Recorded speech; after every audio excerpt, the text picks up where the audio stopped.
Hostel, hostel, hostel, hostel, hostel, hostel, hostel. This is gonna sound a little weird, but one of my favorite parts of the Appalachian Trail is actually when I'm not hiking the trail. When I get off the trail, go to town, check into a hostel or a hotel, and just have the chance to relax.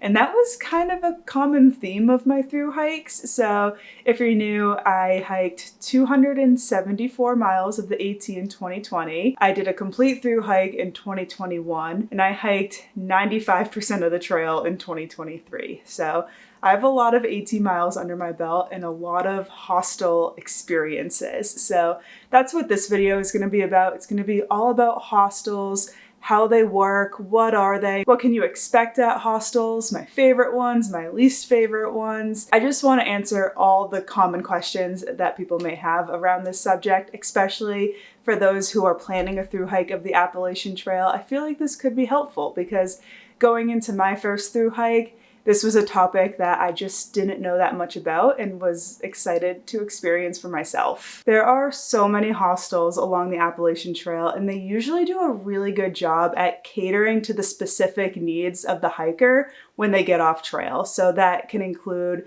doing laundry, showers. They can sometimes help with resupplying and just really anything that the hikers need. The people that own these hostels and work at the hostels are usually super passionate about the trail and part of the AT community, and they just get it. So I'm covering everything regarding hostels in this video. So we're gonna start at first, how do you even pick a hostel to go to? Like, how do you find them? So for me, the big one is the Far Out app. I will link that in the description if you want to check it out. You can buy the whole length of the Appalachian Trail on the app or different sections if you're planning a section hike. But once you download the Far Out app and the Appalachian Trail, you get so much information, including hostels, towns, transportation, all that. So you can go into the lodging category on the Far Out app and scroll through them. There's going to be descriptions of every hostel, and you can kind of read a little bit of what it's going to be about. You can hit the link and go to their website and read more, kind of get an idea of the pricing, the situation, how far away from the trail it is. So there's a lot of things to consider. So when I'm looking for a hostel to contact and to see if I can stay there, I look for a couple different things. One, I usually know exactly where I want to end my day. So I usually have an idea of what trailhead or road crossing I'm going to end up at. So I'm looking for hostels that are either walking distance from where I want to end my day or have transportation and shuttles that normally pick up there. Some hostels have like a designated spot where they like to pick the hikers up, and then anything other than that, they might charge extra. So I usually like to find hostels that usually pick up at the place that I want to get off trail. I also personally like to look for hostels that have private rooms because I didn't mind spending the extra money for that little bit of privacy. So something I learned on the trail that I didn't really expect going into it is that in shared accommodations, there's a very good chance that people are going to snore. And I've learned that I don't get much sleep at all when I hear snoring. So I tend to go for the private rooms just for the privacy. It's a little more quiet, and I don't know, it's nice, honestly. For me, it's worth the extra money. I usually like to also see if the hostel has an option for resupplying. So that's if they're within walking distance of a grocery store, convenience store, or they have transportation into town. They'll drive you there and pick you up.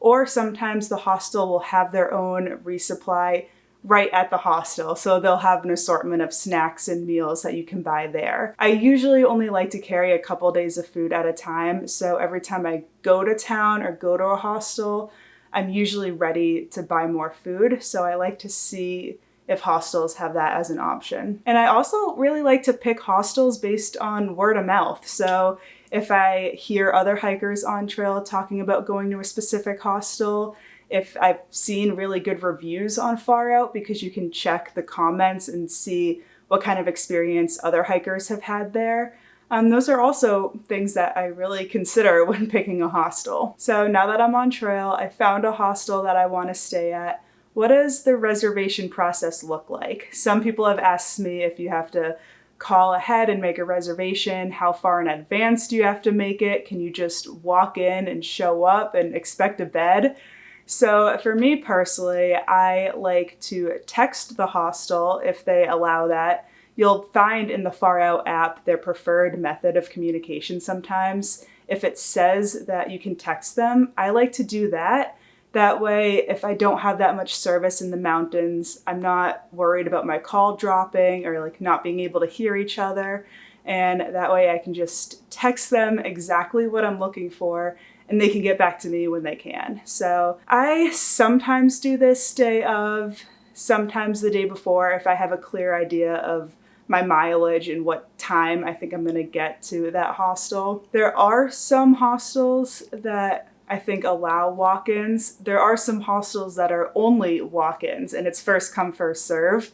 The first one that comes to mind is Mountain Crossings. That's gonna be one of the first hostels you would see on the trail. It's at mile 32, I think. And I remember stressing out a little bit because I stayed there in 2020 and I just wasn't sure if there was gonna be a bed or not. And I think I got the second to last one. I don't really tend to go to the first come, first serve hostels because I don't want that, anxiety of not knowing if I'm gonna get a bed or not. And that's probably why I didn't stay there in 2021 or 23. Now there have been times where I've contacted a hostel the day before and it's already completely booked out, but that really happens if you're kind of in the hiking bubble.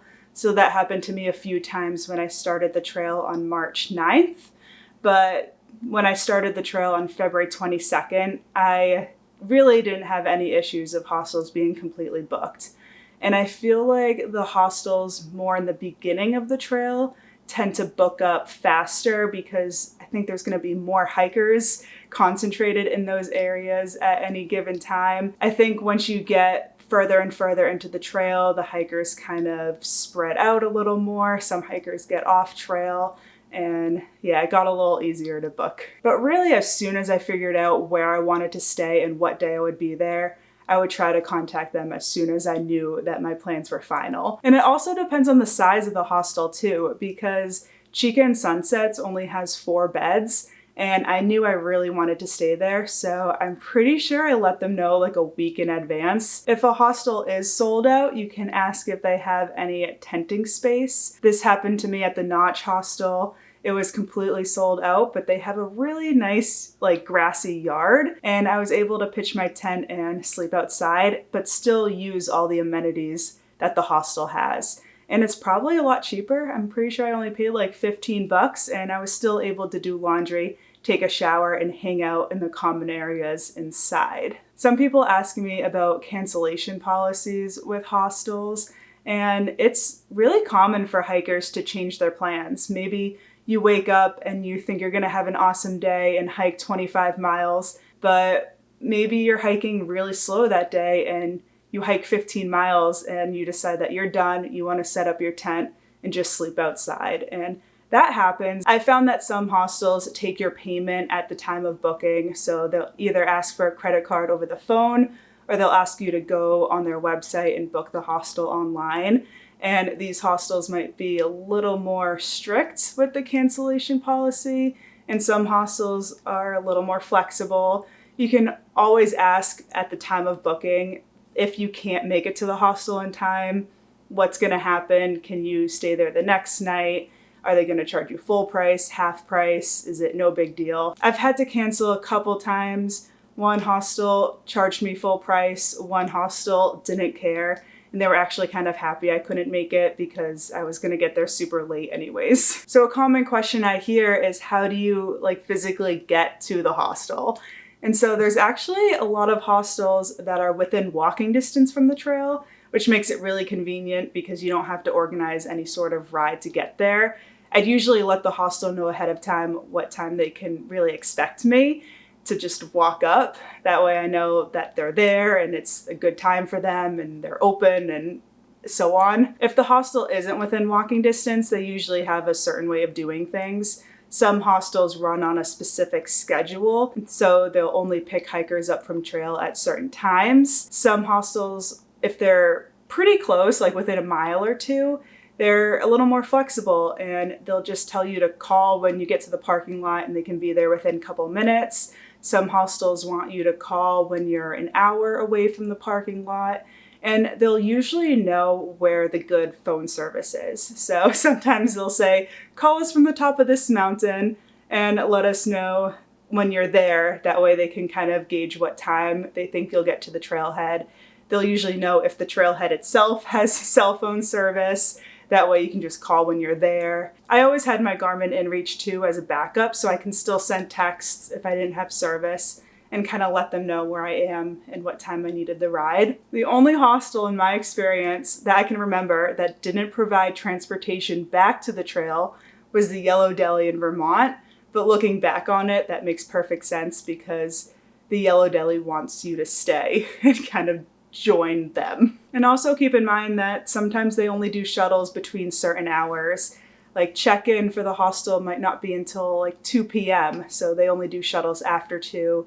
And sometimes they stop the shuttles at, 7, 8 o'clock because they're just kind of done for the night. So keep that in mind. So I've actually been editing this video all day and I know it's a long one, so just bear with me for a second while I thank the sponsor of this video, Element. I actually keep my Element right down here. I'm feeling something fruity today, so I'm gonna have the watermelon flavor. Element has been the perfect sponsor for my channel because it's the electrolyte drink mix that I use both on and off the hiking trails to keep me hydrated. It's got a science-backed formula for just the most optimal hydration. It's got the perfect combination of sodium, potassium, and magnesium, and it's used by everyone from NFL athletes to Olympians to hikers like me and just everyone in between. I always like to make sure I'm hydrated because if I'm not, that's when I tend to get headaches and just feel really tired and gross.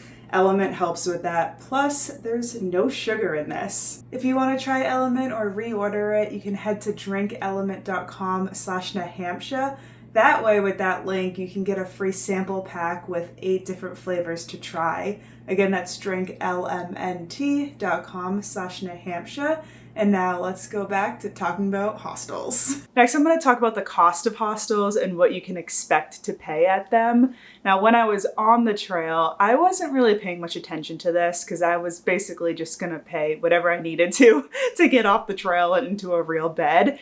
But I just spent a while going on a lot of different hostels' websites so I can kind of have a better idea for this video. And I've noticed that the price of a bunk in a shared room is going to be like $40, $50. The price of a private room can be more like $80 to $100. And if you decide to tent at a hostel, it's going to be a little cheaper, like $15. But these prices really do depend on the hostel and really what's offered at them. A lot of hostels are going to be much more kind of all-inclusive and they have a lot to offer. Some hostels are going to be a little more rustic, we'll put it that way. I will let you know my 2 most expensive hostel stays and my cheapest one. So I paid $165 at the Appalachian Inn near Stokoa Gap in North Carolina. And then I believe I paid almost $200 for a room at the Hostel of Maine. But both of those places were immaculate, super nice, super like cool log cabin type places. And they felt more of like a bed and breakfast than a dirty hiker hostel. My cheapest hostel was actually $20. And that was the Refuge Hostel in Tennessee. I had a bed in a shared room, but I was actually the only hiker staying at that hostel that night. So I basically had the whole place to myself for only $20, and I actually really enjoyed that. Some people ask about the changing in price depending on where you are on the trail. A lot of people expect the north to be more expensive, but I honestly didn't really see much of a difference. I had a lot of expensive hostels in the south too, and then some cheap ones up north. So I don't really think that plays much of a factor into it. So when you're staying at a hostel, the price you pay usually doesn't just include the bed. It usually also includes all the amenities that the hostel offers. So whether you're staying in the bunkhouse, a private room, or your outside tenting, you can usually take advantage of everything else that the hostel has. So the laundry, the showers, the shuttle services. They'll also have loaner clothes, Wi-Fi, kitchen use, coffee, breakfast, common area, like entertainment, like the TV, board games, instruments, your mail drop service, so being able to mail yourself packages there, and just having resupply options, and also just a lot of useful information that the hostel owners have. So there's a lot you can get at hostels, and I'll go more into depth on each of those categories in a second. But paying like $50 for a bed at a hostel, you're getting a lot out of it. Now, some of those amenities might be an extra cost. I've been to hostels where maybe the shower is an extra $5. You have to pay $5 for a load of laundry. Sometimes breakfast is an added cost. So for instance, at Shaw's Hiker Hostel, you pay like $9 for breakfast, but it's huge and one of the most famous breakfasts on the AT. And again, the shuttles might be an extra cost if they're getting you from trail that's a little further away than where they usually pick up. That might be an added cost, or maybe rides into town are an added cost, but sometimes you can split that with other hikers who are also going into town. But then again, rides into town might be free. So it's so different from every different hostel. You can also usually find food at the hostels that you can pay for. So a lot of times there's frozen pizzas or frozen burritos in the freezer that you can cook yourself in the kitchen. There's also usually Gatorade and soda in the fridge for like $1 each. And as you stay there, you can kind of keep a tab on what you're taking from the hostel and what you're buying. And then at the end, they kind of total it all up. So you can kind of run a tab while you're there. A question I get sometimes about private rooms is if the private room is one flat fee, or if you have multiple people staying in the room, do you have to pay per person? And it's really up to the hostel. I've noticed most of the time it's one flat fee and you can split it among hikers. And when you're checking out at the end of the stay, the hostel can sometimes just split it and you can pay for your half, the other hiker can pay for their half. But sometimes hostels, you still pay per person. For instance, the discerning hiker has I think it's like a semi-private room that you can have to yourself for $140, or you can have two people stay in there for $70 each. So you're not getting a discount for putting multiple people in one private room. But usually I think it's a flat fee. Now, if you want to go to a hostel and take a shower and do laundry and charge your devices, you can do that without actually staying overnight most of the time. And it's called a day fee. It's going to be cheaper than if you stay there overnight, but you can still get off trail, do all the things you need to do, and then get back on trail. So that's a way to save money, but still get everything done. Now, if you're hiking the AT with a dog, this is Callie. She did not do the AT with me, so I actually have no experience in this topic. But from what I've read online, if you have a dog, hostels sometimes accept you, sometimes don't. And then sometimes you might have to pay an extra fee if the dog is there. I've also noticed at a couple hostels that they have pet dogs running around. So I always enjoyed that, getting to play with the dog at a hostel. I see a lot of questions on when and how do you pay for the hostels. So like I said, some hostels take your credit card information when you book it. So they have your information before you even get there. Some hostels will take your credit card when you get there and you check in, so they can have the card on hand. But then most of the time you just kind of pay right before you leave. So you pay the next morning. That way, if you do run a tab, they can just charge you for everything at once. Most hostels I found will take a credit card, especially if it's a little more expensive.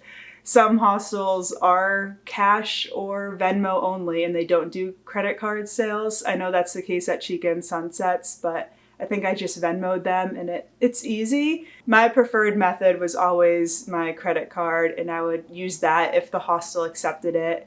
Next, I would use Venmo, and then if neither of those were accepted, then I would pay cash. I wasn't really good at keeping enough cash on hand, and sometimes cash is good for like vending machines, shuttles, or just buying something super cheap in town at like a convenience store, I would use cash. Next, I want to get into the specifics of the amenities that the hostel offers. So the first is the big one, which is the bed. That's probably the reason why you're checking into a hostel, because you just want to get out of the woods and sleep in a real bed. Now, most times linens, pillows, those things are included. At more rustic hostels, you might not get that and you'll sleep in your sleeping bag. That's the case at like Standing Bear Hostel. That's the big one that comes to mind. They may give you a fitted sheet, but then you would use your sleeping bag for more of the insulation and warmth. For showers, I felt like every time they do include towels with your shower. And then most of the time in the showers, there is body wash and shampoo. Sometimes if you're lucky, conditioner. I always liked it when there was conditioner. But then there's also some hostels where there's nothing or everything just kind of ran out. But I'm sure if that's the case, you can just talk to someone that works there and they might have more. But sometimes it's just a water shower to wipe off all the dirt. Now, laundry at a hostel is always run a little bit differently. Sometimes it's do-it-yourself laundry. You'll check in, they can give you like a Tide Pod. If that's the case, you might have to wait in line and kind of keep checking back to see when the laundry's open and talk to the other hikers and kind of see if there's a line going. I feel like sometimes the do-it-yourself laundry is a little complicated because sometimes there's a lot of hikers and maybe just one or two laundry machines. Sometimes when you check in, they'll give you like a mesh bag and you can put all your laundry in the mesh bag and leave it somewhere.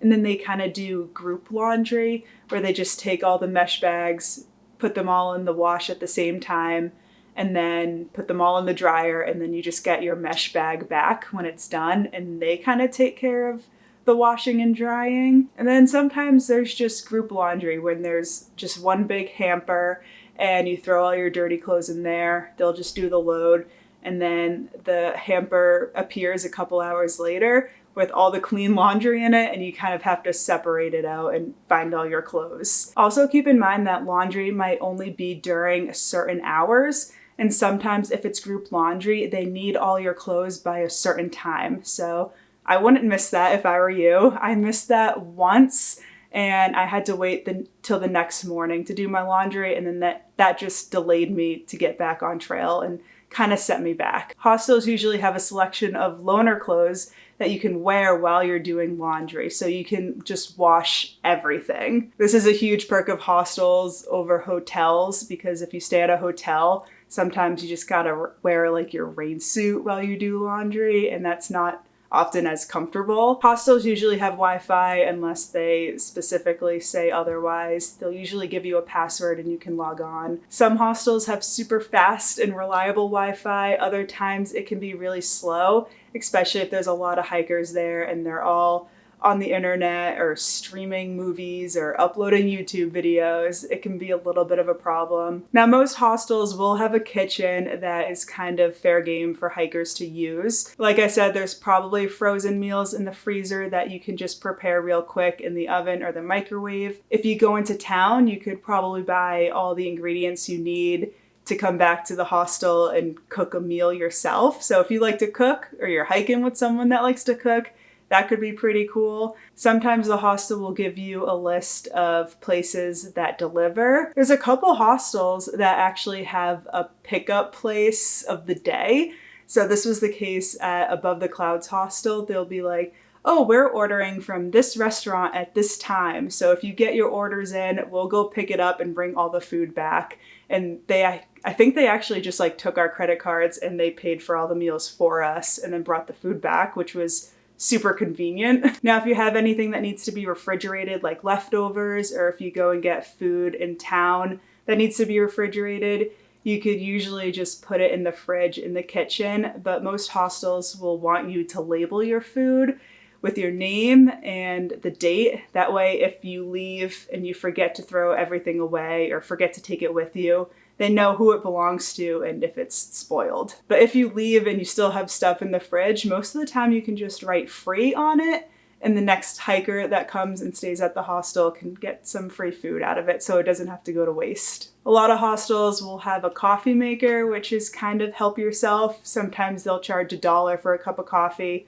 Sometimes it's complimentary. Also, breakfast at the hostel the next morning is different for every hostel. Sometimes they'll just lay out some common ingredients like bagels, cream cheese, pancake mix, and you can just kind of make your own breakfast. Sometimes, again, they'll just make a whole feast for all the hikers to eat while you're there. The common area in hostels are also another great amenity that they offer because it's a place to relax and you can really just socialize there. Talk to all the other hikers that are also staying at that hostel. You can play games, read books, play instruments, sometimes watch TV, movies. There's usually a lot to do there. Also, the resupply situation at hostels could be a big bonus. Sometimes they have a whole room dedicated to resupplying. It's sometimes quicker and easier to just buy your food at a hostel rather than a ride into town to buy your food or walk to a place to buy your food. So if you only need a couple things, you can buy them at the hostel.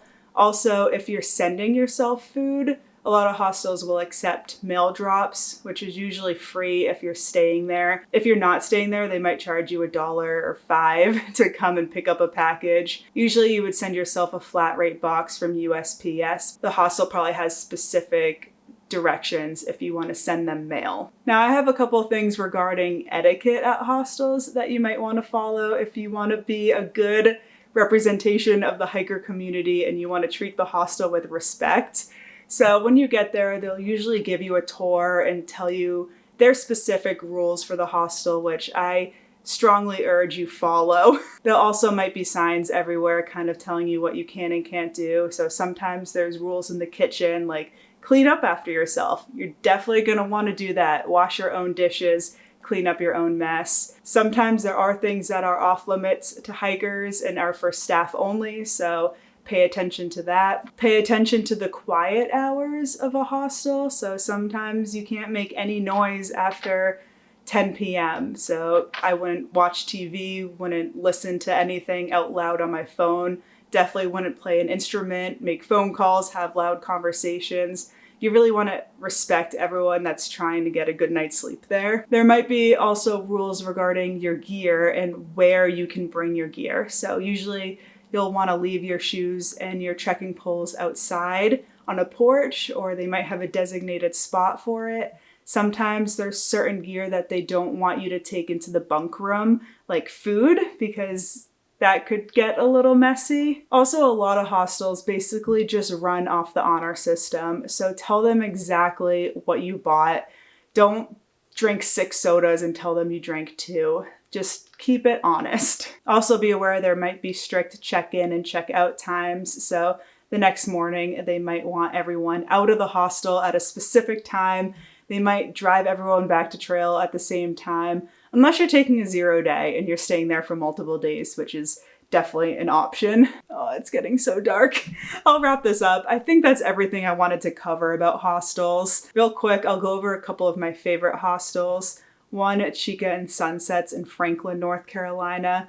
I just loved how small it was. Like I said, only 4 beds, and it's just total, like, all-inclusive. You can go to town whenever you want. They'll drive you there, they'll drive you back. They'll drive you back for dinner if you want. And Franklin is just a really cool town. And the hostel is just beneath their house. So it's a duplex and the hikers get one half of the house and then the owners, Chica and Sunsets, live in the other half. So that's kind of my style of hostel.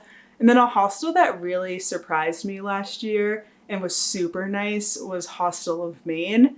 I'm pretty sure I stayed there for 3 nights. I slack packed one day. I took a 0 day there. It was just beautiful. It was so big. It was up in Maine and it was just everything I wanted in a hostel also. My least favorite was a hostel in the Grayson Highlands that I felt like was run by someone that wasn't part of the hiking community and it felt like they were only doing it for the money. It was pretty expensive for what I got. And I also mentioned in one of my vlogs that they kicked me off of the Wi-Fi because I was a vlogger and they thought I was taking too much of the Wi-Fi. So I don't know, that was a little weird. Maybe they need to upgrade their Wi-Fi, because that's what hikers do when they get off trail. They use Wi-Fi. They want to watch shows. There's a lot of vloggers on the trail now that are making YouTube videos, and I just don't really think that they were set up for hikers. The frozen pizza was a little gross. I don't know, I just got weird vibes there. Now, I did do a poll on Instagram on what people thought was the most popular hostel on the Appalachian Trail, and I got about 170 responses. The most popular one by far was Shaw's Hiker Hostel, because it's at the southern end of the 100-mile wilderness. If you're going northbound, it's probably going to be your last hostel, your last town spot before you reach Katahdin, so you can resupply there and just get ready to hike through the main wilderness for a week. And then number 2 and number 3 were the Woods Hole Hostel and the Notch Hostel, and they're both great hostels. I've stayed at all of them, but everyone has such different experiences, and some are good, some are bad. I'll just leave it at that. Thanks for watching this video. Good luck if you're hiking the Appalachian Trail this year, and let me know what your favorite hostel on the Appalachian Trail is. Thanks for watching, and I'll see you in the next one. Bye.